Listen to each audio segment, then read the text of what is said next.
I just realized something. If you look at those the pictures, you can see the evolution of my hair going away. Because one Oh man, picture, that's uh, so sad to say. Don't say I stuff know, but like like, I had that. a hat on. You can see the hair falling out from under it. Then in the picture with the Argyle sweaters on, I have a little bit of here, and then I just said, "Fuck it," start shaving it all off, like I am now. Yeah, I mean, I can't help it that you went bald, man. I'm sorry. I tried. We even did that You whole try. like. I mean, we even did that whole. Remember, we did that charity function, Yeah. and we try to get people to donate to make sure Chris doesn't lose his fucking hair. Fun. Then we did that satanic ritual to try to get my hair back. That didn't work either. Oh man, satanic rituals. Oh, can remind me of the good old days. Yeah, good old days. How you doing, man? I don't know, but that was a great opener line. I Oh was yeah. like wondering why you didn't hit the movie music on that one.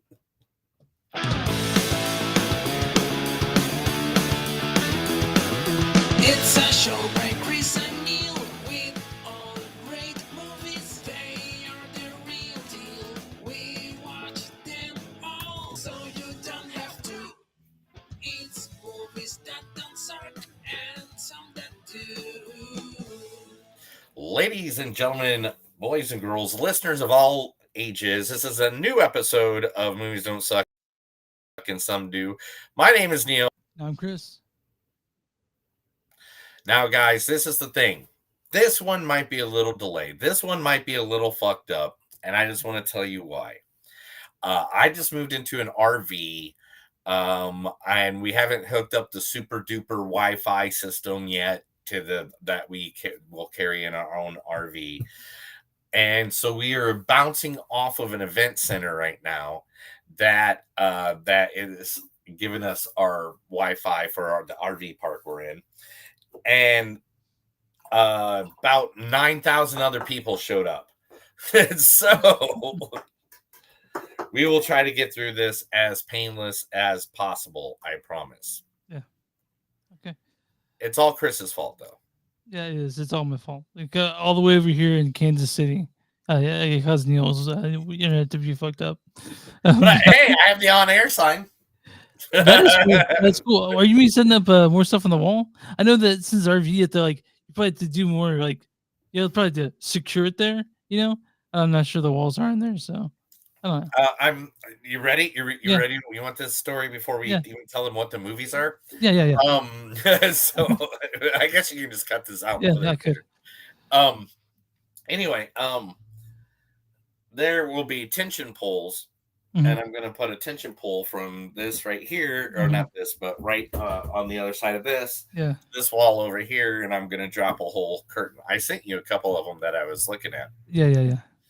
I mean, yeah, because I actually redesigned one of them and got it. So we're gonna have a bunch of curtains. I guess that's a short. Or that's just short. I should stop Yeah. ranting about stuff. Tell Okay. tell people, hey, this is the movies that we were seeing today. The Okay. movies that we were seeing today are the two at the box office. These are the two major films that right now are going toe to toe at this past week's box office. First, we are going to be talking Richard Bachman's Running Man. Hmm. Richard Bachman was a great author. He will be missed. He died in the 1980s. Are you go through Uh, this again, Neil? We go through he this was a one good again. man. Earlier this year, The Long Road is a movie that he did. We were really sad that he didn't get to see his, the redunning. Here he is, good old Richard Bachman. We love Bachman. Bachman's our man. Rest in peace, Bachman. Rest in peace, Bachman. But oh shoot, you sent me the people, and I totally am not looking at it right now. Well, you know the top billion running man, the running man. You know the top billion guy, don't you? Oh yeah, top billing guys is Mr. Chad Powers himself, Glenn Powell. You're into astrology? So you've had your chart done? Oh yeah, fascinating. I'm a Leo. Uh-oh. Yeah, I know, a little full of myself, but I'm very loyal, confident. Right. The chart says I'm overly confident, but the truth is, I wound easily. It also says I make a great father someday, but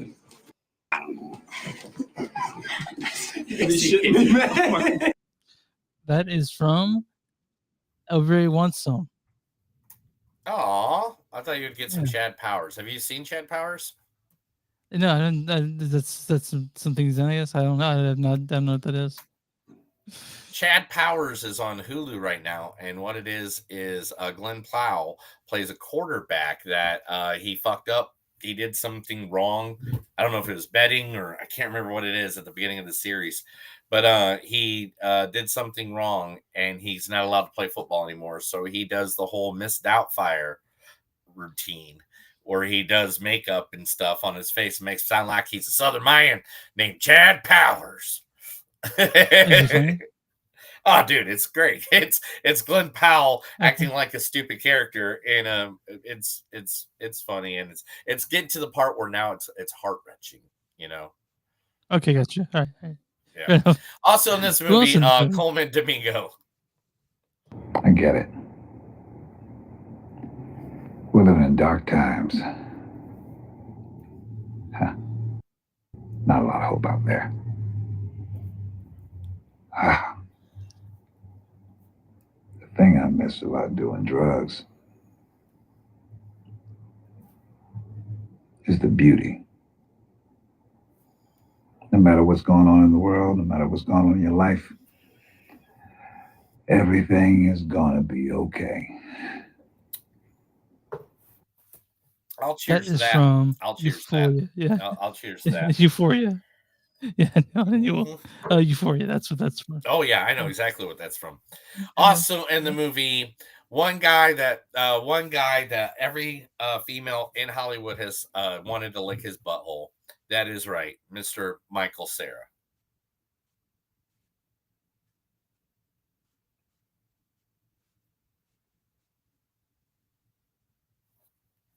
You have to say it again because it cut out.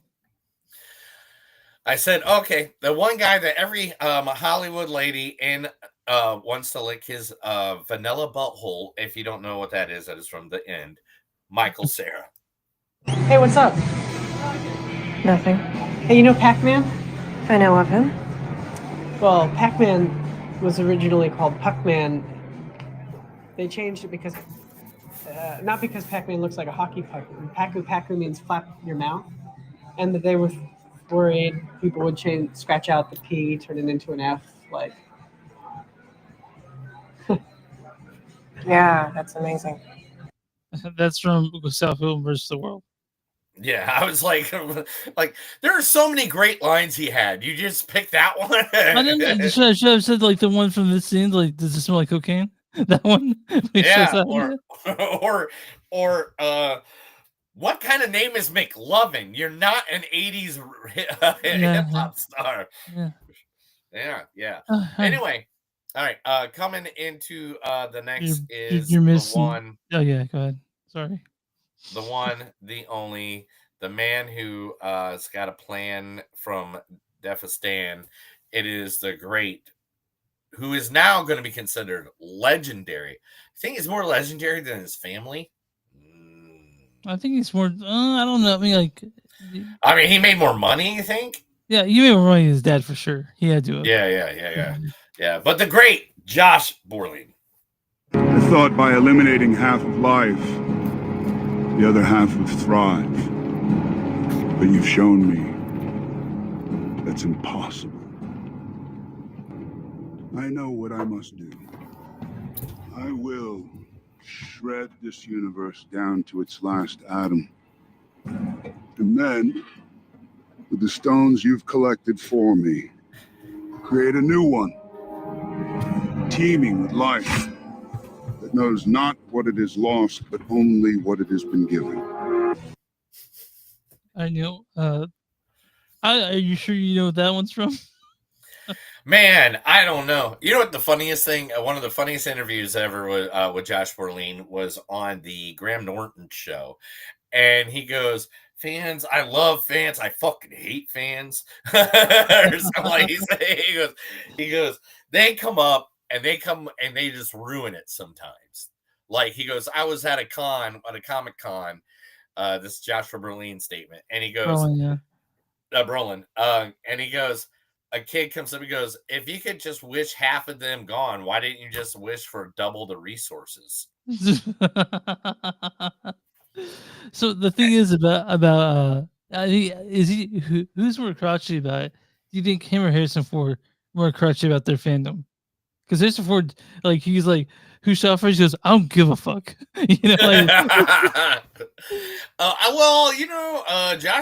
Well, Josh actually goes out and does stuff and here and Okay. there. Like Harrison Ford is just now doing the shit, and now that he's doing it, he's like, man, I kind of should have done this when I was younger, and I don't know why I didn't do this. Yeah. It's such a but those are the people from The Running Man, the remake of the Richard Bachman, always in our hearts. Rest in peace, Richard Bachman.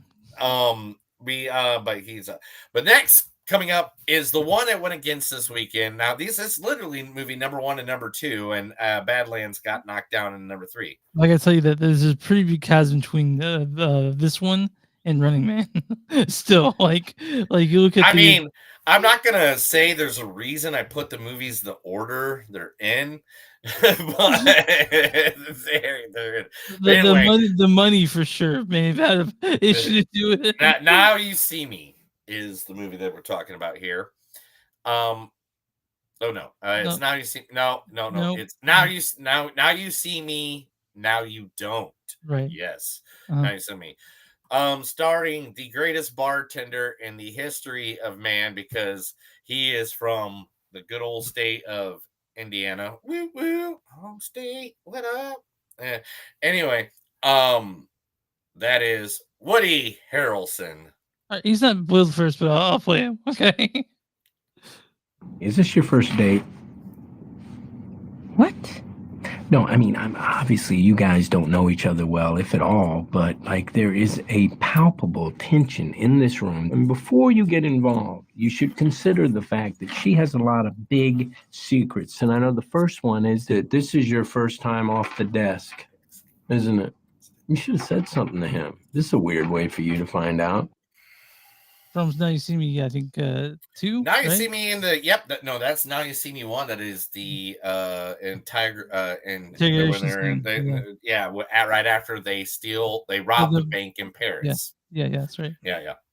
I've watched the first 2 like 10 times this week because I love Now You See Me.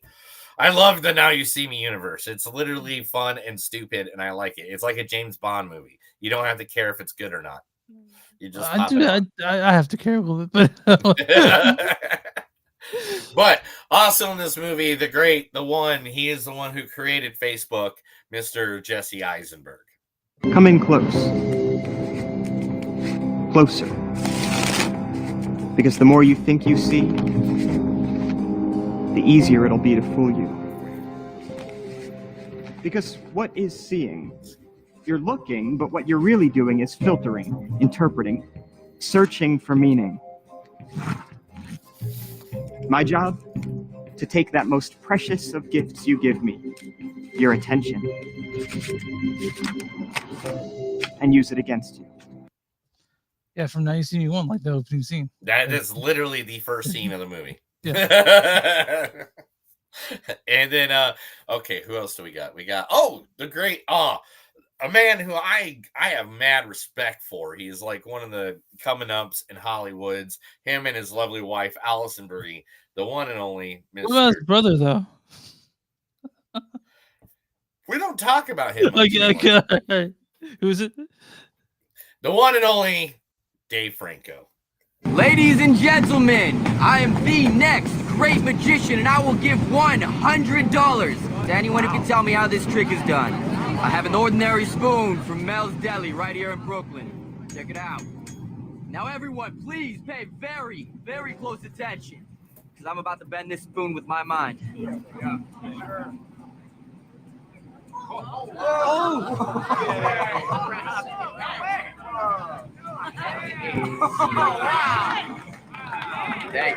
Thank you. Pass that around.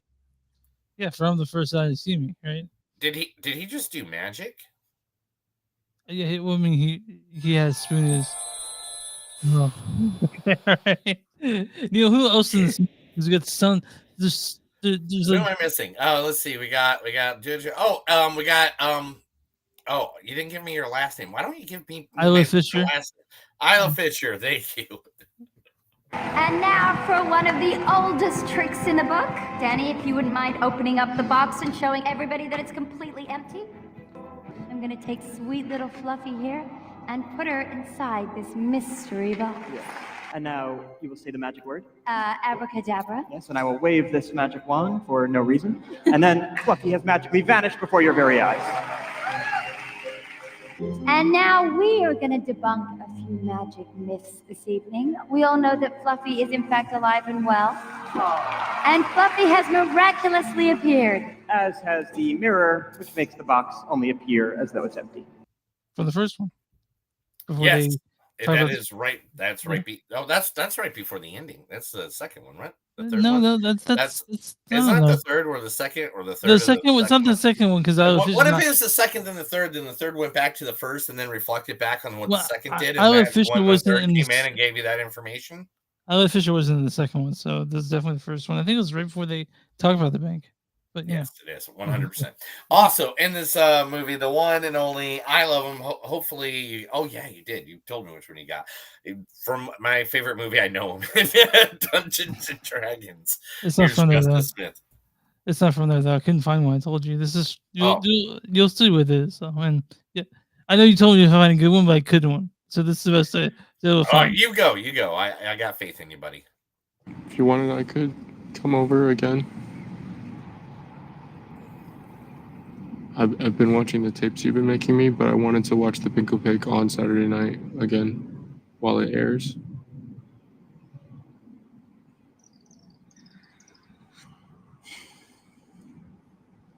I like girls. You know that, right? I'm not into boys. Totally, that's fine. Yeah, that's from I saw the TV go. Oh, I was like, man, I thought that's what it was, and I knew it was like a horror movie. So Like, I Neil just wanted kept me on to pick. seeing horror Neil, movie in my head. Neil wanted me to pick something in Dungeons and Dragons. I couldn't find the dialogue. Most of it's physical comedy going on in that movie, right? So it was just a bunch of justice going, oh yeah, it was saying like a sentence here and there. But I picked another magical quotes movie to do it. So yeah, Justice Smith and Well, I mean, the other one, he literally makes a whole room smell grass. yeah, that's true. Yes, yum. But Wait a minute. Fresh grass. Yeah. My 5-year-old can do that, you dumb shit. Anyway, Chris, tell everybody where they can find us. Yeah. You can find us on moviesdon'tsuck.net. We're on Facebook.com/Movies Don't Suck Podcast. We're on Instagram, MTS Podcast. We're on we're on Blue Sky at Movies Don't Suck Podcast.social.bsky. We are on Patreon, patreon.com/Movies Don't Suck. Yeah, that's it. And we're on Bonfire. I'm making sure on T-Public you search Blackwood Dash Productions, you'll find shirts with our logo on it and stuff Neil's made. Or go to bonfire.com, search Movies Don't Suck and something to do the whole term. Others won't show up, and you'll find our stuff there as well. If you guys want a free sticker, send the contact one of our socials or email info@moviesdon'tsuck.net. Subscribe to some Facebook or YouTube. Where you find podcasts, you can find Movies Don't Suck and some that do. Neil, who are we going to love to today? Man, I've been really busy, so I haven't really had a gun of time around. But there's a place I think we've never talked about, and I think it's really cool, and I think you'll think it's really cool. And it is Studio Records. Okay. Studio Records is a small mom and pa owned shop. Studio Records doesn't even look like a record store. If you drove past that, would you think that's a record store? No, where is it though? Is it in Tulsa? It's in Tulsa, Oklahoma. They painted the other side so people understood that they're a record store. So there's Frank Zappa. Yeah, I think that's Jimi Hendrix. I think that's Jimi Hendrix like looking, and then that's the Driller, the Tulsa Driller. Okay. Now, Chris, this is the reason this place is awesome. You know what it's right next to? A weed store? It is on the other side of Church Studios, one of the most famous Oh, studio yeah. places voices in the entire musical history world. Everybody from Bob Willis to Tom Petty to Bob Dylan recorded in this place. This place is just a normal record store. It is awesome. They do have, new release Fridays. They buy vinyl. Literally, there's this whole road right down next to Church Studio. And right before this, there's this whole road in between these buildings that is just like restaurants, and there's like a fun thing to do and stuff like that. It's not just that, it's that whole area. So if you're ever in Tulsa and you want to go to like a museum, and after the museum, you just walk right down the road and you can go and like go to a nice little cafe and go to a record store. I mean, who doesn't want to go to a record store right after going to a world famous, So, I gotta thank you real quick. One, thanks for talking about records. Two, thanks for not showing me food because I haven't had dinner yet. I haven't eaten anything today. I've just been nonstop working on stuff. So it's like, guys, I just want you all to know RV life is hard to get it ready. Like, you got to get it comfortable. So then you're bringing too much stuff, and then you got to figure out what to get rid of.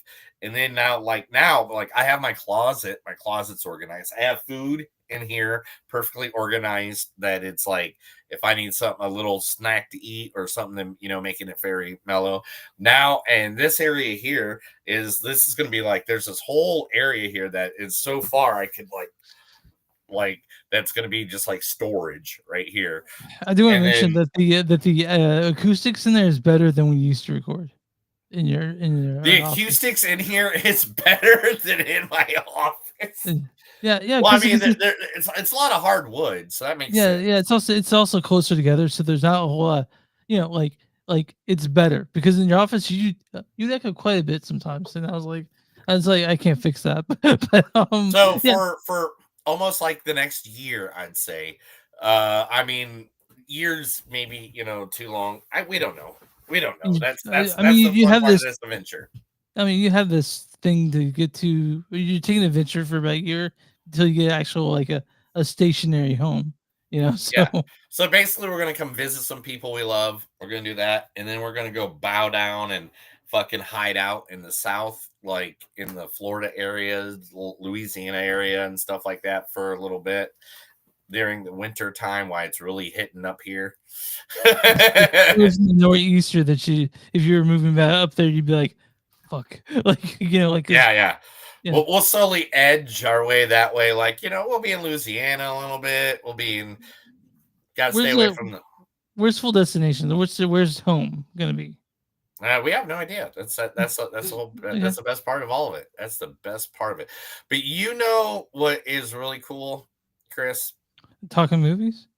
Talking about things like, people and do.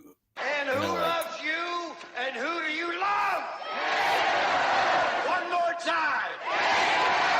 Yes!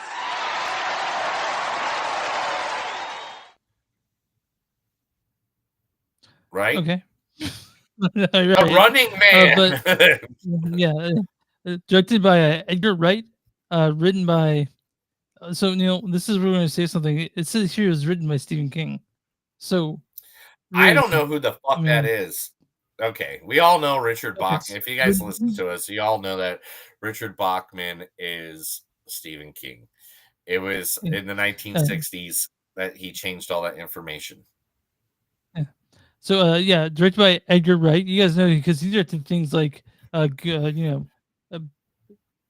Last Night in Soho, Baby Driver, Scott Pilgrim, Shaun of the Dead, Hot Fuzz, End of the World. Ant-Man. And also he produced Ant-Man. He almost directed it. I would like to see it by Edgar Wright, but it just didn't happen. I would like to see that. But this stars Glenn Powell as Ben Richards, running man himself. You're into astrology? So you've had your chart done? Oh yeah, fascinating. Also stars Lisa Byrne as Kathy Richards and Sienna Ben as Kathy Richards. David Zayas as Richard Manuel. Greg Townley as Decker. Carl Glusman as Frank. Joey Anson as Captain Holloway, James Frechel as Donahue, Alex Hoffler as Dunninger, Lee Pace as Evan McCone, Sean Hayes, Gary Greenbacks. But really, this also, I'm sorry, this isn't a list of everyone, so I have to open this up. Sorry, guys. Shit. It's called notes. So You take Coleman, notes. I'm just sorry, Neil. I don't know what you want me to tell you. Coleman Domingo plays Bobby T. I get it. We're living in dark times. Josh Brolin plays. Fuck, hold on. I'm gonna get those. Dillian. Dan Who do Killian, you Dan love? Killian. And who loves me? Dillian. Okay. I thought by eliminating half of life, half would thrive. And Michael Cera plays. I mean, he played. Lord Killian, I'd be back. Elton Parakis. Hey, what's up? He sounds like so. Michael Cera's changed a bit, but his voice still sounds very feminine. Yeah, because this is him saying, Hey, what's up? Yeah, who else is Lord Killian, I'd be back. That sound. I mean, Glenn Powell. I mean, listen to him. Okay. Like I'm this. going to give the audience what I think they want. I'm going to give the audience what I think they want. You got the storyline ready for the Running Man? You ready to roll that one off? Yes. A man joins a game show in which contestants allowed to flee anywhere in the world are pursued by hunters hired to kill them. That is the piss ass fucking worst. I should have looked it up. That's my job. I should have done that one better. That was bad. Both fucked up. Yeah, both of us. Sorry, we both messed up. We're all going through things. Neil. Go to Rotten Tomatoes. I don't want to see the score. Synopsis there. I don't want to read the score. Okay, can I read this then? Yeah, you read that one.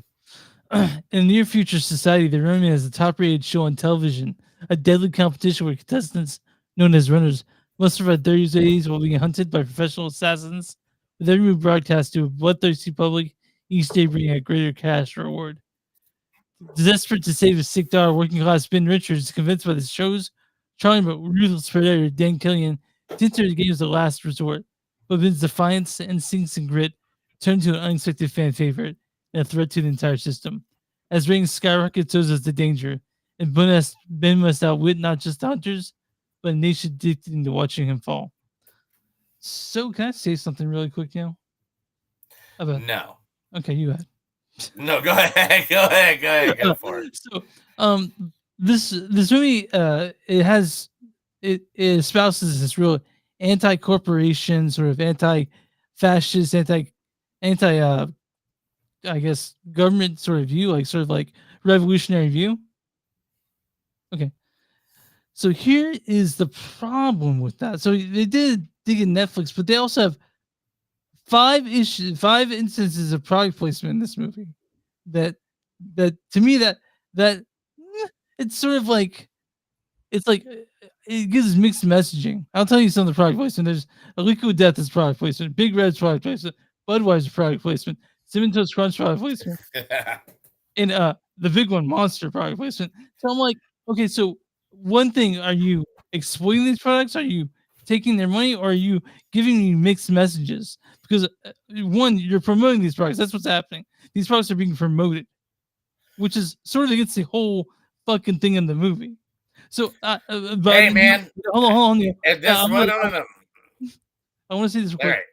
I apparently the only person on the planet that's bothered by this because I did reading, I did my research, but like other than that, this is a good movie. All right. One. They gotta make the fucking movie, man. Guess what? People ain't seeing movies no more. Like the world basically gave up and all decided that we're gonna hide in our houses and not deal with each other unless we talk on the internet. But let's be like Paramount, like one of the biggest movie companies in the world, they don't need to get money from Liquid Death. You know what I mean? Didn't Paramount just get bought out? Like, it's not a They thing. acquired Skydance, which is also its own or the can of worms. But, that we all don't- right. Yeah. But anyway, yeah, the thing is, I love that you say that because I noticed it too. And it's hilarious. Yeah, because so the best fact of this movie, where is it at? Yeah, what's the first fact? Okay. Yeah. The book is based upon was published in 1982, but it takes place in 2025, which is exactly the year that this movie came out. The year this movie is being released. The original 1987 took place in 2017. But the thing is, it should have just took place in 2030 because 5 more years and we're there. Like, seriously, we're getting really close to this kind of Stephen King literally he decided he knew what the world was going towards. Yeah. And won. This movie to me, okay. So I read the book, of course, when I was Yeah, younger. sure. Yeah, Because I was a huge Stephen King, Richard Bachman fan. Mhm. As Yeah, we yeah. all know, we've had that conversation already. Mhm. But this was the book. That's what it was. It was the Yeah. book, except for the biggest part of it, which is the ending. Now, I'm going to tell you what the ending of the book is. I'm not going to ruin and spoil what the ending of this movie is. Like we used to in the first 30 episodes of the podcast where we just go through the whole fucking thing. Yeah. That's not what I'm doing. I'm not spoiling the movie. This is not what happens in the movie. But in the book, there's a situation where Gillian is Fillion. Is it Fillion? Killian. Killian's on the plane with Ben Richards, and they have this big epic thing, and he says something to him, which I don't want to ruin that part because that they actually use that in the movie. Mm. But then after he's told this, Richards is like, I have nothing else to live for. Fuck you. Fuck the world. Fuck the network. And he does what is now considered in the world as the 9/11. He drove the plane into 2 towers of the network and destroyed it. Mhm. And King knew after 9/11 that the book would never be shown that way. like so what they did and how they changed it and what they did at the ending and everything like that to keep it open or like the way it is, I love it. I love what they did there. Now, if you don't know, guys, the original 1987 one where it had like Buzzsaw and Fireball and oh gosh, what was the other guy's name? I can't remember all their names. Domino. Although they had fake brands in that movie. They didn't have Monster. They didn't have fucking Cinnamon Toast Crunch open. So yeah. So I mean, I like it better. I think they did a great way in updating the source material and turning it, especially because already before you could you're a person on the street, you could report the person by calling them, and in the book it was like phone booths and shit like that. You know, who could have predicted cell phones being you know. So, Neil, this was directed by Edgar Wright. I'm a pretty big fan of Edgar Wright. I know you are too when it comes to Shaun of the Dead and Hot Fuzz and Scott Pilgrim and The World's End and Baby Driver and The Last Night in Soho. Those are great movies. Both movies, I think we like all of those movies quite a bit. Right. And he has a style. I think this movie could have used another scoop of Edgar Wright because I don't see his style in it. Not only do I not see a style, bro, this is what the problem is. And it doesn't happen with any other Edgar Wright movie. And the thing that makes me sad is like when you start list all those Edgar Wright movies, you didn't say like World's End, Hot Fuzz, Shaun of the Dead. You said none of those. I said them all. Anyway. So but anyway, But the problem with this is I didn't understand how I was supposed to react. Mm-hmm. Okay, Yeah. so not giving away too much if you know the Running Man series, whatever, one of the running guys dies. And the way it happens, I didn't know if I was supposed to be upset about this or if I'm supposed to laugh at this because it did happen in kind of a comedic way.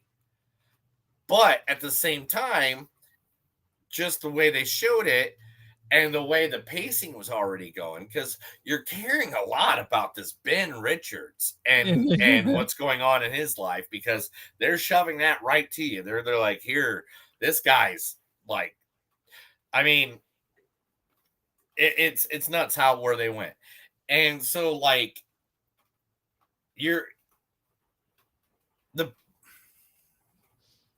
okay, I'm getting tongue tied. This is the way to do it. The book is basically a man versus corporations. And to the point where he realizes that the only way to beat the corporation is that he has to sacrifice everything he has and everything he is. And he is going to have to die and not see what happens and how it influences the corporations or anything like that to make the world a better place. Yeah. And I think they did a good representation of the book material. If you're trying to see the 80s, if you're trying to see the 80s Arnold Schwarzenegger movie with the cheesy tights and the girls dancing and the fireworks and Jesse Ventura, I used to beat punks like this back in the day. Yeah, really ridiculous corny shit from the 80s one. Yeah, this is not what this is. Not at one time does anybody come out and say, cold-blooded bastard. Nobody, not at once. Nobody at one point is going down a tunnel and all of a sudden none of that happens. Yeah. None of that. It is just straight up 100%. Like, what do you think? So I'd never seen the original, so I want to put it that way. I've never seen the Arnold Schwarzenegger one, so I wasn't influenced. I was influenced. So I whatever. So this movie is 2.5 hours long, or 2 hours 17 minutes long, and I think it's a little too long. I really do. With what they had, it's a little bit long in the tooth for that, for what they gave us. I thought everything. I liked Glenn's character. I liked Ben Richards quite a bit. For the little bit we got, for the little bit we had Michael Cera, who's good in it. I think the real star of this movie, though, is to me Coleman Domingo. Like, he chewed up scenery the whole time. Oh my god! Obviously, yeah. But that's not saying this is a flawless movie because it's far from my favorite Edgar Wright movie. Mr. Coleman. Yeah, there he is. Yeah. I love it. He was great. I want that suit. So, if I'm comparing this to other movies, this is not my favorite Edgar Wright movie. It's near the bottom, I guess. But it's not a bad movie. It's just not. It didn't like with the mixed messaging, the weird pacing, and it just didn't work for me as well as I hoped it would. I had fun watching it. I will say. It's a good fun movie. It's just like for us, it's like people that watch movies 104 times a day. Like the pacing on it was just weird. Like it's not the pacing. It's just like at the beginning, the tone. You just don't know. Am I supposed to hate this guy? Am I supposed to love this guy? And is he a badass? Is he kind of a badass? Like, it's just, I think they were trying to blur the lines too much. And it just got to the point where it was just like, but it's a good, fun movie. If you want to see things blow up, people get mad. Josh Brolin being an evil bad guy. He's so good at being evil. He's so good at being evil. I just want him to be evil all the time now. From now on, the thing is, Neil, you were watching Shaun of the Dead. How inventive that was. Yeah, this one's not as near as like. Well, I mean, innovative. Well, I mean, he's doing someone else's work on this one, you know. Like, I guess he uses writers for everything, so I don't know what the hell I'm talking about. But yeah, I mean, it's not it. Man, I swear, I hope there's like a director's cut. Maybe something happened, like, you know. Is there like an extended one that has like 3 minutes to it that, you know, maybe that changes the whole tone of the movie? But yeah, I don't know. Oh, okay. Well, my score on this, Neil, is I guess a 3.6, 3.5. I enjoyed my time watching this, but there is just some weird shit in it. You know Yeah, what I mean? some of it just doesn't make sense. Yeah. I was 3.6. Yeah, I liked it. I liked that it was a better telling of the source material. At the end, I got it. I got what I'm supposed to feel at the end, but at crucial moments in the film, I was still like, all right, is that supposed to be funny? Or like, and then at one point I just went with it and I was like, I'm just gonna laugh at it if I think it's funny. And I think I creeped out half the theater, and now I don't think I'm allowed back to that place. That's fair. They can kick you out if they want to. I mean, like when Screen kicked you out when you got naked and tried to cover yourself in popcorn butter. That's still in trial, bro. Okay. All right. I'm on RottenTomatoes.com right now. What is the audience score for Running Man? Audience score, I mean, come on, they're banking a little bit on this one. It's the #1 opening weekend for a Stephen King's movie in quite a while. It's still underperformed big time. Yeah, it's still underperformed big time. I would have to say 72%. You're really close, 79%. 79. Yes, that's fresh for them. It says this audience says though a bit of the source material. Sorry, I'll start over. Though a bit of sources materials thematic has to softened here, the Rayman still delivers a high-octane, gripping ride, supercharged by Glenn Powell's irresistible charisma. And yeah, he has charisma. Neil, what is the critic score for The Running Man? 63. Oh, so close, Neil. 66. Oh my gosh! Off on each of them. But critics insist is speedily sprinting through the grim source material. Edgar Wright's The Running Man doesn't go to the director's high bar for action extravaganzas, but maintains a slick stride. I'll go to read your bad review, good review. It doesn't have a CD tag. This is from Tim Cogshell, Film Week. He says, $110 million mess. Between the original and remake, all you had to do was make one good movie, and they missed. And this is we'll give this one from Rick Bentley, KGTV in Bakersfield, California. He says, Wright's film gets points for sticking so close to the book, although the endings are very different. Couple of that with the strong action sequences, acceptable acting job by Powell, and the Running Man goes the extra mile. So, Neil, part of the reason why The Money Man works more than it doesn't is Glenn Powell's performance. Glenn Powell is really good. Like, literally, I know you're not a football guy, but like literally the show Chad Powers is more than football. Like, literally, I've heard about that. Yeah. The last episode, he was like literally trying to find spirit gum glue, and a Spirit Halloween opened up, and they're literally like running around trying to find the spirit gum for the makeup for half the episode, and literally ran into a guy that was like making his face into a cheetah or a tiger or something like that. Like, it was a weird story, but yeah.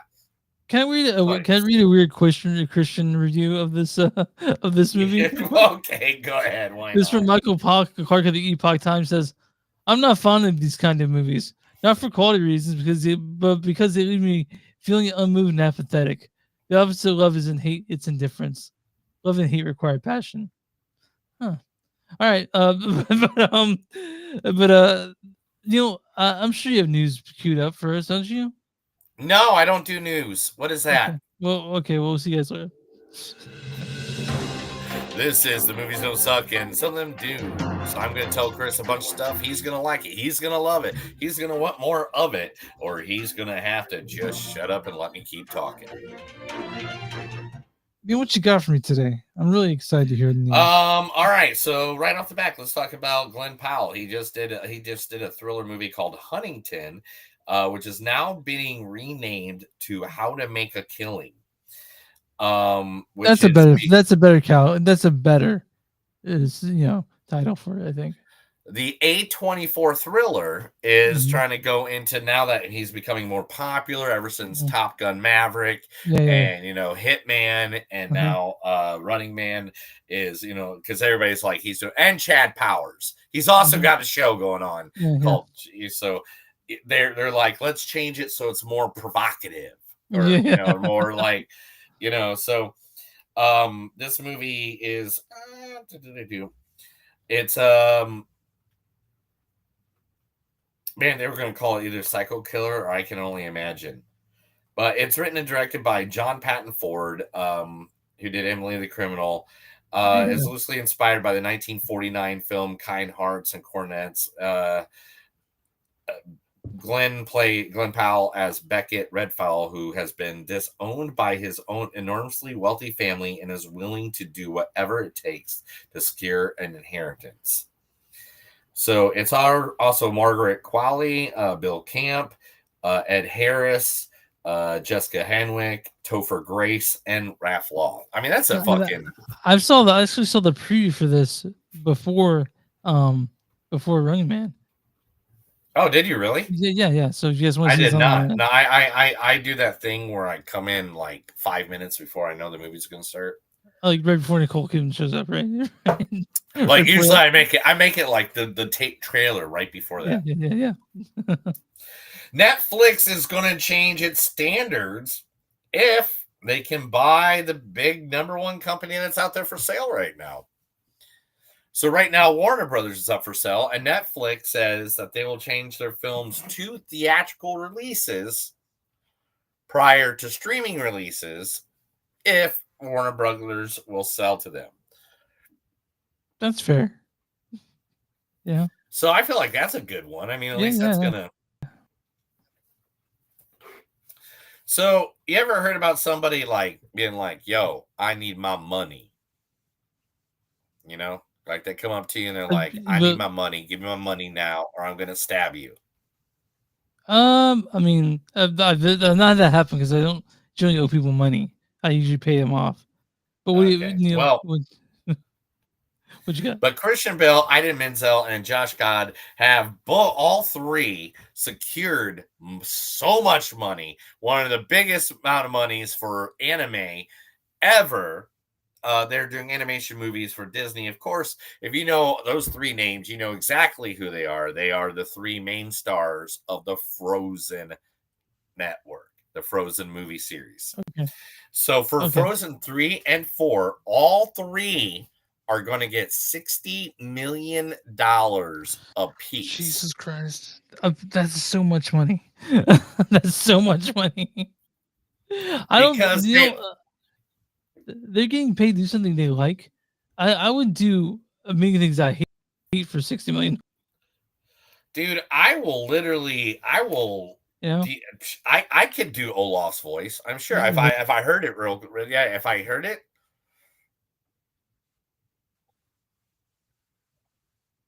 Hello? Yeah, Neil, there's a problem. You have to leave and come back. I'll do it. I do it. It's not you. It's me. We all know it is. Okay. Right. Oh, yeah. Yeah, it's just the thing that happens. Neil's at an expo center and there's a rodeo going on. But yeah, okay. We're back. There? Yeah, so I said, the last thing I said was I do a lot of things I hate for $60 million. Yeah, I would do what I said was, man, I could do the Olaf voice, just give me, I'll do it for 10 million. And I mean, I'll just go listen to it for a little bit and copy I already do that on karaoke and other things I've done in the past. I will straight up go change my voice. I'll go get surgery done. I'll stop smoking. $60 million. Boom. Neil, good question is someone who's a singer or does singing and is part of that world. Does smoking make your voice better or just different? different keys and stuff like that. I love smoke when I'm doing higher songs and stuff like that. This is why a lot of singers back in the day, the cigarettes will actually relax this part of your throat right here, right above here, and it allows you to hit higher notes. Like, Does it also gives you grain if you want grain in your it voice, kills right? you. It kills you like 100%. Yeah. Rips your throat apart. It rips your throat apart on top of giving you cancer. So don't Okay. smoke, people. But All right, what's next on that list? of okay, shit? cool. Anyway, sorry. I don't know if you're still talking about that. Dave Bautista is all about making his new movie into like a whole series of films. Which the movie movie? Trap House. Okay. Yeah. Literally, where Batista is an undercover DEA agent, Ratio, who's in the midst of trying to bring down a violent drug cartel operating along the border in El Paso, Texas, begins investigating a series of robberies taken out against the cartel. Now, when I say that to you, it's the same people who wrote Stuber. Yeah. So it's the director Michael Dowse and the writers Gary Scott Thompson and Tom O'Connor. But like this movie, oh my god, where's the list? Oh my god, it's just all the things he says. Like literally, I thought, oh my god, I must have looked it up when I looked it up earlier. So earlier, I looked this up because I was like, oh, maybe we can watch this movie. And if he thinks it's so good that this isn't even it. There's so many things called Trapped House, by the way. It took me forever to find this movie earlier today. So it's Sophia Elias, who played in who's in Dungeons and Dragons, Jack Champion, Indy Harmon, Tony Dalton, who's always the bad guy, Kat T. Costello, Bobby Cannavale, who you've seen in a million things, Whitney Peak. Like it's a who's who of people in it. And it's like he wants it to be like a series and stuff like that. But this is the problem. It's at the movie theater right now. Wait, Trap Houses? Yeah, Trap House. And this is him, he really wants this movie to be like his next. I didn't know it's not. I didn't know it was out. I can't find it anywhere. Where's it playing? It's like I tried looking everywhere, and I'm not trying to diss the guy. I'm all about him making a series of movies where he's investigating stuff and he talks to them. I mean, he's so good in everything from Knock on the Cabin, Hotel Artemis, Glass Onion. He's good with crazy different cast around him all the time. And I'm happy that I want that to happen. But if the movie's not even like a thing, like you can't find it anywhere. Can you find it? No, I'm even searching Screenland, and no, it's not anywhere. Yeah, I can't find it anywhere.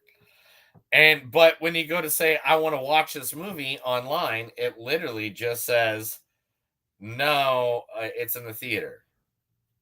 Where the fuck is it though? Exactly.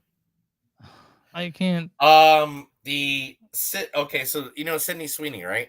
Yeah, of course I know her. Her Christie movie is the worst weekend drop off in the history of movie cinema. Yeah, no one wanted to see it, and I'm kind of with them. I didn't want to see it either.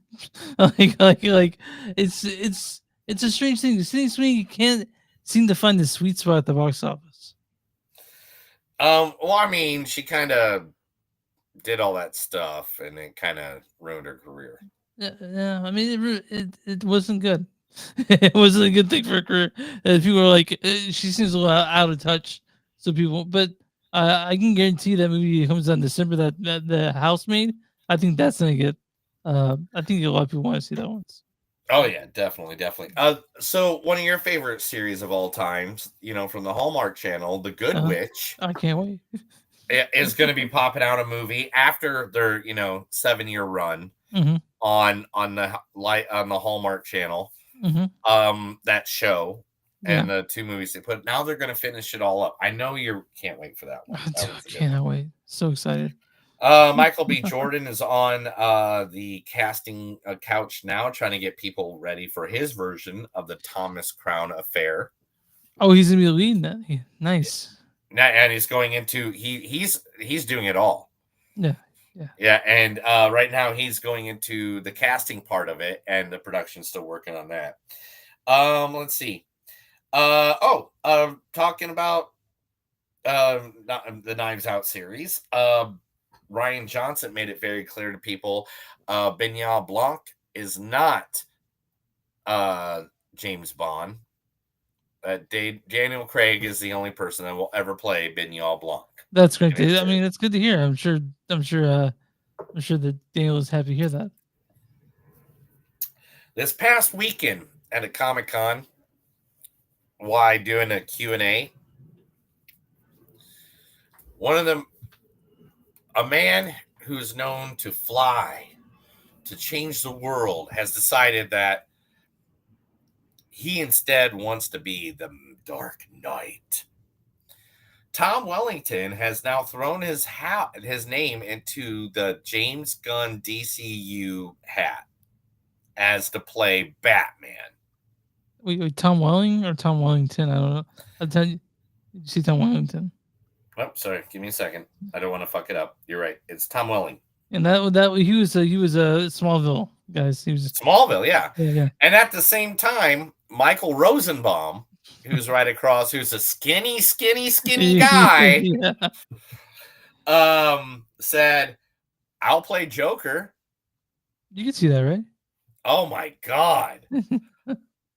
I mean, I'm killed for that. I think that's perfect because Tom Welling has that linebacker kind of build, which like is what Batman should look like.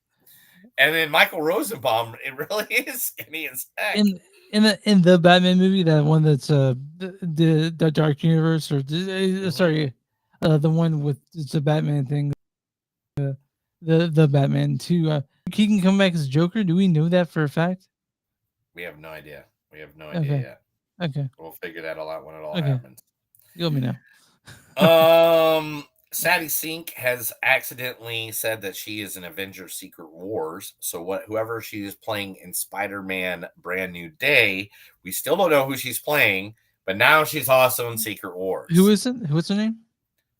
Sadie Sink. She's the redhead from Stranger Things. She's the reason why the whole nation likes running up the hill, running up the stairs. Oh. You know. Okay. Yeah. So now everybody thinks she's going to be Jean Grey of the X-Men. That makes sense, right? I think that could be it. That could be perfectly it. Yeah.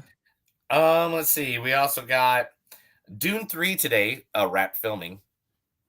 Yeah, that's going to come out next year, I think. Yeah, I can't wait. And it's one of the shortest filming of all times. It was 127 days.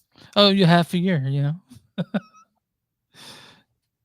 It's only half a year. I mean, for a movie that big. Yeah. It's gonna be Denis Villeneuve's last one. I know that. So like he's not doing any more after this. All right. So this is a funny story. It has nothing to do with real news or anything, but this has to do with a bunch of people in main media that I think and creating movies that you absolutely love. Guillermo del Toro. My homie. Did an interview the other day. And the people asked him what it was like working with Harvey and Bob Weinstein.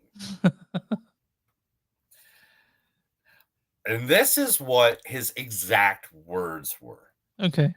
I really hated the experience. My first American experience was almost my last because it was the Weinsteins and Miramax. I've got to tell you, 2 horrible things happened in the late 90s. My father was kidnapped and I worked with the Weinsteins. I don't know which one is worse. The kidnapping made more sense to me. Jesus Christ. His father was kidnapped, and he says it was worse to work with the Weinsteins than his own father's kidnapping. That's fucking wild thing to say, right? Oh my god! What was the Weinstein? Oh, it was Mimic. He did Mimic. That's what he's talking about. Mimic Yeah. was done by Weinstein. So Yeah. And it's like it's the fucking Weinsteins, man. I forgot he directed Blade 2. Did you remember that? Oh no, yeah. That's why Blade 2 is the better of the. I mean, Blade 1's a good introduction, but Ron Perlman as Copy Blade is one of my favorites ever. And he did Hellboy 1 and 2. Those are the best ones with Ron Perlman. Those are honestly the best ones. So one of my favorite comic book writers of all time, Jeff Johns. He did Teen Titans, The Flash, and Action Comics for many, many years. If you're a human being, you'll know who he is, or a person in comics, I should say. I don't diss anybody that doesn't know my thing, and I don't know your thing. I don't know your thing. Is getting a movie adaptation of one of his most critically acclaimed indie series. Now, I own the first 3 of this series because I absolutely loved it. Mm-hmm. The series is called Redcoat. Now, let's see. Oh gosh, where's it at? There's the paragraph that tells it now. Okay. It's Image Comics. So it's Image Comics. Okay. And it follows the story of Simon, a rogue British redcoat who becomes immortal in 1776 after encountering with the founding fathers, a secret organization that consists of George Washington, John Hancock, and many other well-known elite leaders from the American Revolutionary War. Throughout the series, Simon aligns himself with many iconic historical figures. He also has many enemies who are just as famous as his allies. His adversaries include Benedict Arnold, Albert Einstein, Annie Oakley. So wait, is this to be made a movie? Yes. To me, it sounds like it has to be a series. I know. I'm trying to figure out. They said series. They said, is it a movie or a series? I don't know. It sounds ridiculous. Fun though. It sounds fun though. I know. I met Mr. Johns several times, especially when my wife was working. No, movie adaptation. Okay. Yeah, it's a movie adaptation. Yeah, so like, I guess it could be bigger. Have you met the guy? You said you met him? Yeah, on several occasions. He was a really good guy. So like, I like it when artists are cool people. Zombieland 3 is now being promised before 2029. And who's promising? Is it Ruben Fleischer, the director? Yes, correct. The director of Now You See Me, Now You Don't? By the way. Yeah, 100%. Yeah. He goes, we'll be done with the Zombieland 3, I'm guessing, by the end of 2029. Okay, cool. Let's read the headline to you. And last but not least, I think this is the biggest one for you. The SAG Awards no longer exist. What? Really? They just not doing them anymore? What's going on with that? The new president, Screen Actor Guild president, Sean Austin, has renamed them to the Actors Awards. So they're around, but yeah, okay, that makes sense. I like Sean. After 30 years, they've been renamed the Actors Award. That's a strange thing to change. I kind of thought the SAG Awards were that was a good name for them, but whatever. To me, it's okay. It's I don't know. Yeah, it's cool. Yeah, well, I mean, I think the problem is because they've also merged with the American Federation of Television and Radio Artists. Oh, yeah. So, like, it's no longer the SAG Awards. It's like the SAG AFRTAR Awards. And so I think they're just like, it's the Actors Award. That works. Yeah. That's good. That's good. All right. And that's it, Chris. That's the news. That is the movies that don't suck and some of the news. I read Chris a bunch of stuff. He was happy about it to the point where he is now in the back smiling like a madman trying to kill me and my family. What? All right. Let's talk about Now You See Me, Now You Don't, directed by Ruben Fleischer. He's directed such things as Zombieland 1 and 2. He also did Uncharted. Well, you know, and Venom. He directed that, and now he's back with Now You See Me, Now You Don't. So this would be his fourth collaboration with third or fourth. Oh, I also did 30 Minutes Less. So his fourth collaboration with Jesse Eisenberg. Written by Michael Leslie, Paul Werner, and Rhett Reese. This stars Jesse Eisenberg reprising his role as J. Daniel Atlas. Coming close. Woody Harrelson is back again as Mary McKinney. Is this your first date? Dave Franco is back as Jack Wilder. Ladies and gentlemen, Isla Fisher is back. She's only the first one, but she's back again as Hindley Reeves. And now for one of the oldest tricks in the book. This also stars newcomers Ariana Greenblatt as June, Dominic Sessa, which we saw in Holdovers, Bosco, he plays Bosco, and Justice Smith plays Charlie. If you wanted, I could come over again. And this also stars Andrew Santino shows up in this as douchebag Brett Finnegan. Rosamund Pike is in this. Morgan Freeman's in this. And you'll see other faces you recognize. Neil, why don't you the storyline for Now You See Me, Now You Don't? Let me think. A find mysterious masterman brings together four wildly talented. Oh, wait a minute. No, that's not it. No, that's the original. Damn it. I was trying to get it done. Yeah. Get to cut out Neil tapping furiously on his keyboard. I know. Every time Neil taps on the keyboard, I hear it on one of the recording or like anything. Well, I mean, the microphone's literally right over my keyboard. Yeah. And all right, here we go. All right. Say it again, and we can do it, and you can just cut it right to it. Neil, what's the storyline for Now You See Me, Now You Don't? The Four Horsemen, an elite crew of illusionists, explode onto the world of magic with a series of jaw-dropping magic and high-powered full highs. When the Horsemen return from hiding, they're forced into an even deadlier game, one involving cutting-edge technology, global conspiracy, and a villain who knows their tricks better than they do. To survive, they must rely on misdirection, loyalty, and the kind of illusions that bend reality and stuff. In this slick, fast-paced saga of heist magic, nothing is what it seems, and every reveal comes with another twist. Oh, honey, stop. What are you doing? Are you killing something over there? No, people are like, I know people can watch this, and the 20 people are watching it now, but there's like, people are just going to listen. They're going to think you killed something over there. No, that's my dog. Her tail's wagging against the door. And so she was happy to see me for some reason right now. But which is not a bad reason. I always like to see my dog go. But do you want me to start this now? Because I got stuff to say. But I think you should start it out. I understand that everybody wants to be in every movie all the time. Uh-huh. That they just keep building things and building things and building groups, and they're building more. And I mean, we got the entire Murder of the Orient series, Death of the Nile, Haunting in Venice.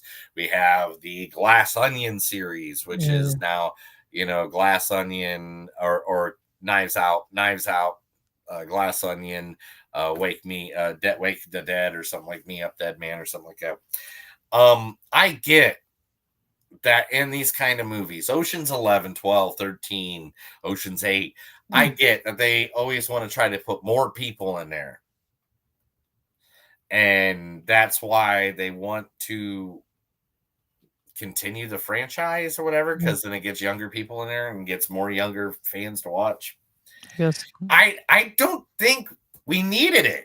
We don't need 8 people, dude. 8 fucking main characters in this thing. It's not a Marvel movie. It's not the Avengers. It's like that. This thing is so overstuffed. And they brought just one person in and made him play like all of those characters' parts. Yeah.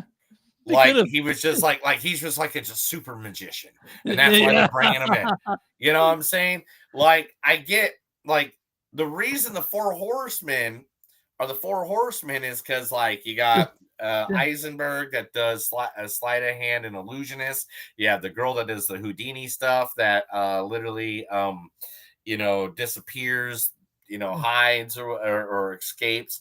Then you have Dave Franco's character that literally does card tricks and pickpocketing and lock picking and stuff. And then you got Woody Harrelson, who's the mentalist, the mentalist that can basically read your mind without reading your mind. Yeah. All right. So we got everything. Yeah, we don't need anything else, but we got 3 more. If you brought one in and he was like super dude and all their stories you could have added to him or her, whatever, I don't care. But now it's just like over flooding the game. I'm good with just seeing the Four Horsemen and another person, and that's it. Because it's about the 4 fucking horsemen. This movie just felt like there was just so much. So, Neil, I am of the opinion that this shouldn't have been made personally, because okay, I will say that it's nice to see Jesse Eisenberg do some snark, but the dialogue in this one is it's not good, man. Like it's the eyebrow thing. He's like, and it's not as you see him, he does the eyebrow, and you're like, okay, I've definitely seen that part before. No, Eisenberg literally phoned this in. Yeah, he phoned this one in. Everyone. It's not. I love Now You See Me and Now You See Me Too. It's 2 of my. They're like the Ocean's 11 and Ocean's 13. We don't talk about Ocean's 12. It's like I love that this group of people that are together. Now I don't hate the movie, but at the same time, I wasn't happy about them. I want to tell you how I feel about the Now You See Me films. I'm not as near as a fan of it. They were fine, and they're fine if you're going to their house cleaning shit. If you're cleaning the house and you have those on, that's what those 2 movies are fine for. But the problem is I had to sit down and pay attention to the third one in the theater with nothing else going on, and I was like, okay. Besides the obvious plot holes, which you can say, hey, it's magic, it's silly. There's plot holes throughout this whole fucking thing that I was like, yeah. And you mentioned Ocean's 8, Ocean's 11, Ocean's 12. Those movies have like a really cool ending. They always show it's done. This one was so fucking underwhelming at the end. Like I was like, huh. I was still kind of confused. I wasn't confused. I was like, all right, 1 and 2. Love the endings. Love how it gets to the end. Like, especially with like Daniel Radcliffe and Michael Caine on both of them. Love that. I'm gonna say this, and I don't know if this is gonna get us canceled and everybody hate us from here on out. That's not gets canceled. A lot of people know this movie, so but man, Morgan Freeman should have stayed home. He's old. He's super old. Man, I was just so sad to see him. And the word, and I don't know how to say that. Like, cause he just like he looks cool in that photo, right? Yeah. He looks cool. It looks hip, but that's not. He was like, oh. I do magic tricks. He's pretty old now. He's something that he was there for. And I get why they added him into it. Yeah. But you don't need to. You can just say he's off. He's done. He's off. You don't need. The emotional anchor wasn't there for me to feel to feel for him. I will say though, there is a unconventionally committed Rosamund Pike as the villain. That's.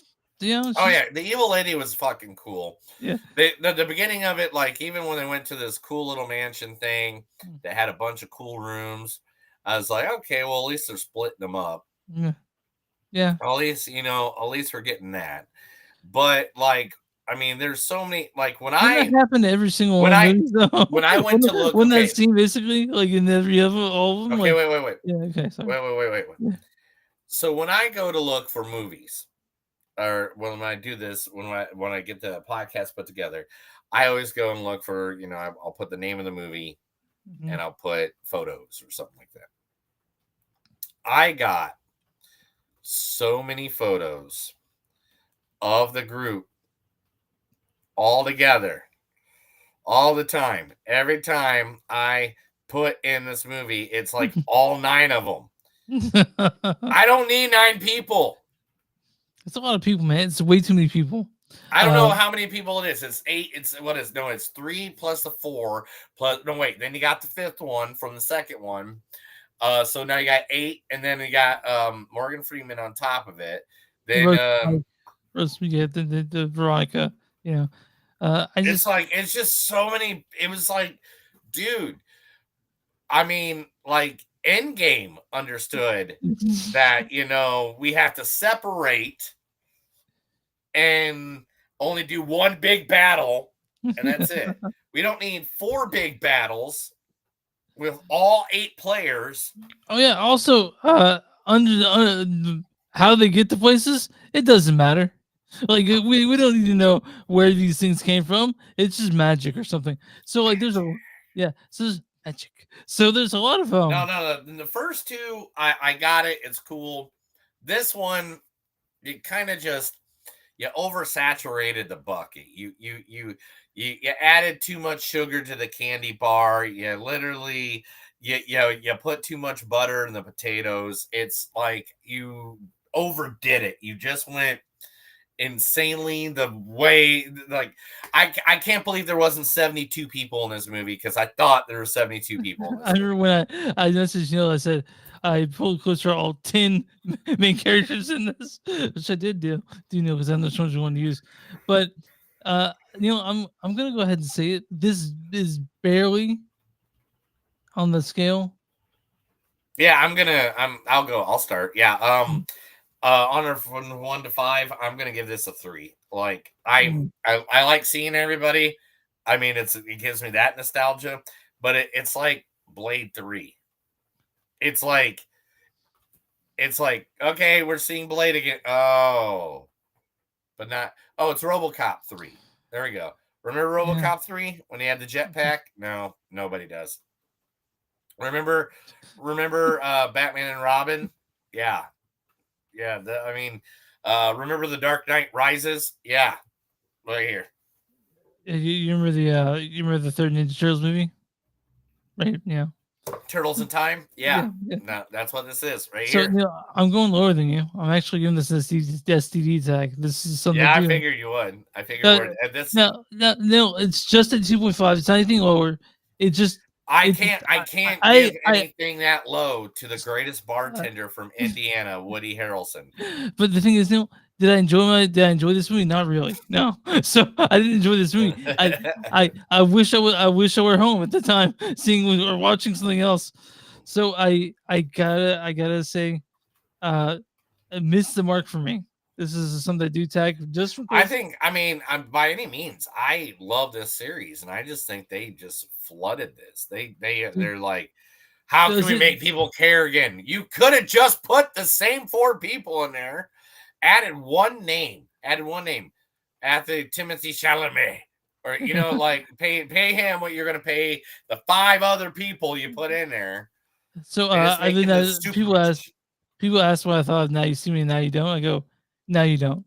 That was the answer that I gave people about this movie. But if you guys are really a super fan of the 4 Horsemen, I guess you can go see it. I guess Neil's pretty big fan. He wasn't happy with what they did in this one. But no, I mean this is literally like if Christopher Nolan directed this movie. Yeah. Damn, that's harsh. Guys, someone be clear if you guys are listening to this for the first time. I am a Christopher Nolan fan. Neil thinks he ruined Batman, so we. Oh no, I think he ruined almost every story he ever wrote. Yeah, I think you liked Oppenheimer. And I think you liked Inception too. What? I think you liked Inception as well. Oh yeah. All right. What do you call a magic owl? Houdini.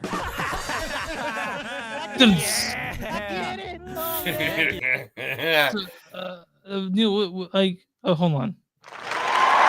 Nice. But do you like Inception?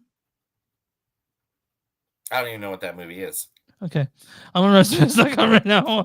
What is the audience score for Now You See Me, Now You Don't? Well, since they're making some money, and money is how we figure out how the world goes round anymore. I'm gonna say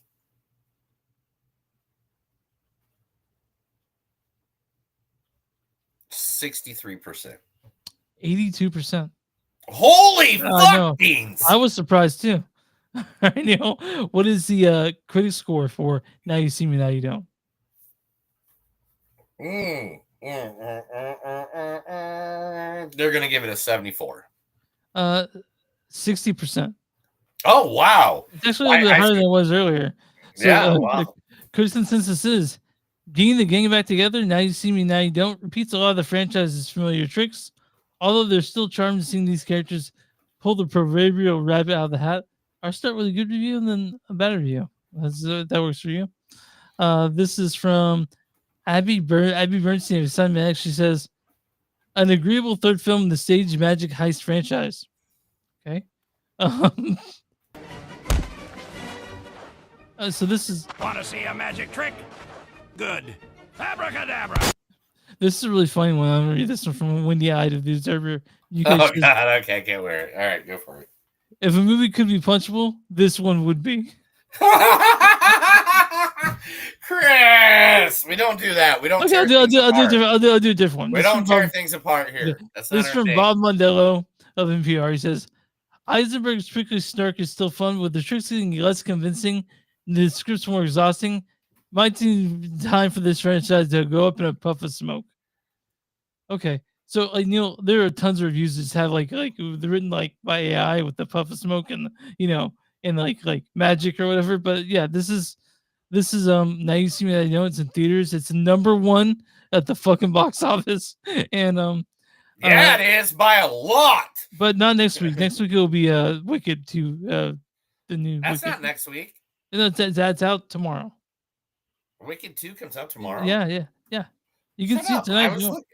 I was looking all day today trying to figure out what movies we're the gonna deal go is see. Next week is Thanksgiving, so they're obviously gonna release it around Thanksgiving. Oh my god! So we have to see it. So we are seeing it. We can go see the double feature together right now. I'm not spending 5 hours in theater. 5 hours and 12 minutes. That's right, folks. If you want to go to AMC Theater right now and watch the double showing, wow, I didn't even know. Like, why is that? Why didn't that advertise to me earlier? That's weird. Yeah, I mean, you got 5 hours, right? 5 hours, 12 minutes to go see. No, dude, I barely got enough time to do anything right now. Like until we figure out this, how we figure out. Okay, but we'll be back. We won't be back next week. So what we do next week is Thanksgiving, right? So we'll be back the following week after that. We got to see Wicked. That's the one thing we had to talk about. Well, at least one movie to talk about. We got to do Wicked. I'm gonna see if I can get the family to go. Maybe Okay. I can go. You can do a family one. Leo wants to see then, it. My wife wants to see it. So Sarah's Oil. I mean that's being talked about. I saw. I'm not seeing Sarah's Oil. Good, thank God.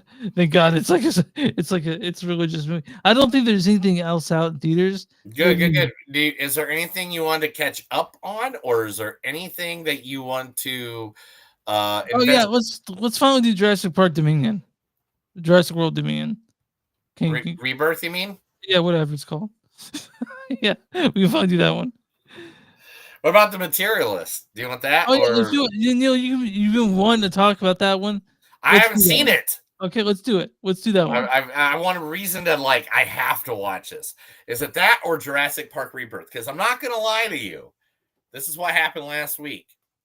Before my father-in-law got shipped out to his new job, Yeah. we were going through the Jurassic Parks, and we made it to exactly Jurassic Park Rebirth. That's where you watched that one. You watched it? No, I haven't watched it yet. Yeah. But we've watched all the rest of them. So I'm up on my Jurassic Park lore. Yeah, I've watched them all. Have you watched the new one? I've not seen Rebirth yet. I don't. I mean, you can pick which one we see. I really don't care. I've seen The Materialist. I can talk about that one.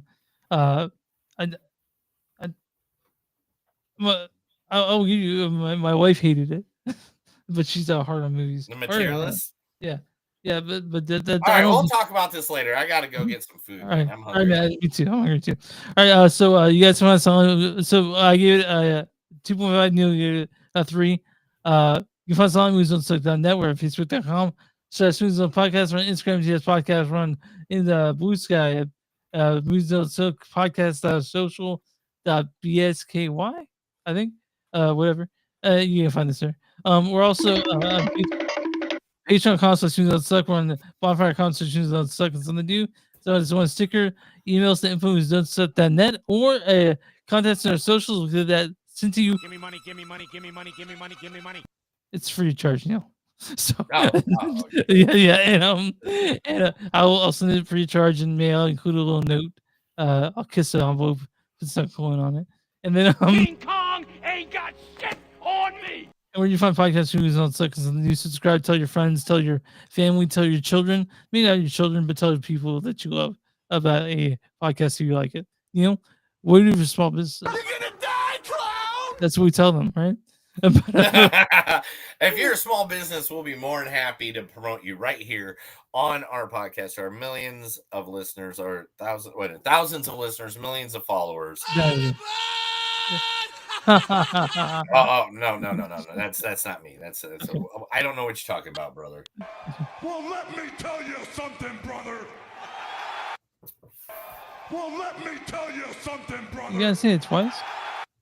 No, it delayed. That was the thing. That was it got weird. But anyway, yeah. So if you got a small business, let us know. We'll be more than happy to promote you right here, free of charge, on Movies Don't Suck and Some to Do. Yeah, you're Neil. I know you're hungry. I'm hungry too. All right, that's another episode of Movies Don't Suck and Some Do. My name's Neil, and I'm Chris. And remember, guys, no matter how hard it is in life, don't tell them now you'll see me, now you don't. Don't be the running man. Remember, be that baby daddy that we all need in life. Have a good night. See you guys.